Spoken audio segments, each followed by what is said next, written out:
थूक मुंह के अंदर हो वो गले में चला जाए, या फिर कुछ लोगों को केरा बलगम गिरती है सर में से और गले में से सीधी अंदर जाती है, ठीक है, उन लोगों के रोज़े के बारे में क्या हुक्म है। बिस्मिल्लाहिर्रहमानिर्रहीम। अगले सवाल के साथ हाज़िर हूँ कि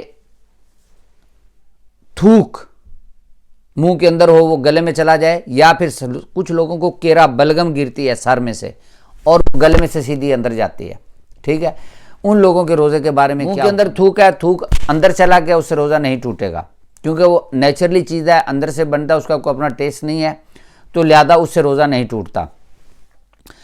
बलगम जो गले से गिरती है, इंसान के गले में अंदर चली जाती है, उससे भी रोज़ा नहीं टूटता। इन दोनों चीज़ों से रोज़ा नहीं टूटता।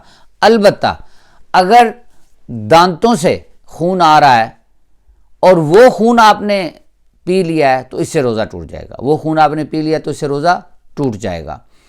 और इसी तरह अगर दांतों के अंदर कोई चीज़ अटकी हुई है और हमने उसको निकाला है ज़ुबान के साथ किसी तरह से भी, और निकाल के उसको खा लिया है, तो उससे भी रोज़ा टूट जाएगा, उससे भी रोज़ा टूट जाएगा। ये बात याद रखें। फिर अर्ज़ कर रहा हूँ कि थूक के अंदर करने से रोज़ा नहीं टूटता। बलगम जो सर के अंदर से गिरती है, जिसे हम केरा भी कहते हैं अपनी ज़ुबान में, से रोज़ा नहीं टूटता। और अगर खून है दांतों के अंदर तो वो हम पी लेते हैं, तो उससे रोज़ा टूट जाएगा। चैनल को सब्सक्राइब करें और वीडियो को शेयर करें ताकि लोग इल्म दीन सीख सकें। आपका कोई भी सवाल हो तो प्लीज़ कमेंट सेक्शन में जाके अपना सवाल ज़रूर सेंड करें, मैं इंशाअल्लाह लज़ीज़ उसका जवाब दूंगा। क्या आया शावर लेने से रोज़ा टूटता है?